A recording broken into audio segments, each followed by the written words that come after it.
Webb Military Museum. It'll span 8 American conflicts, beginning with the American Civil War, Indian War, Spanish-American War, World War I, World War II, Korea, Vietnam, and the Cold War.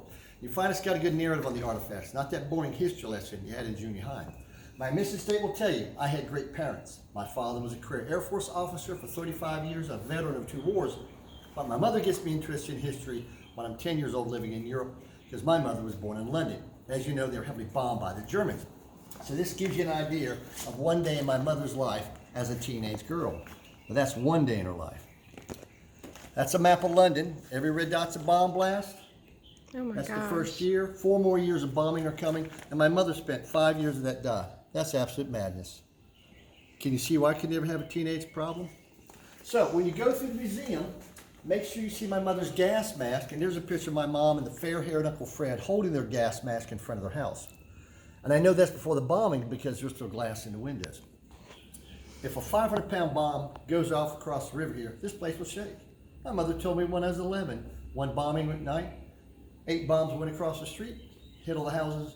The houses collapsed down on the shelters, burying her neighbors for 1 city block. And she said they did not dig those people out for 5 years. I also have my granddad's fire brigade helmets in the museum, and of course the firemen meant fighting the fires during the bombing raids. And finally, my mother had a German name with relatives from Nuremberg, so you can imagine going to Nuremberg in the early 30s and attending those rallies.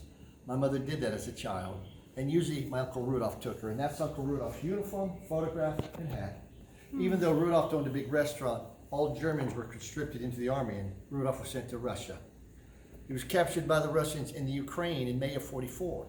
That's 1 full year before the war ended. That probably saved his life because in May of '45, German officers were generally executed.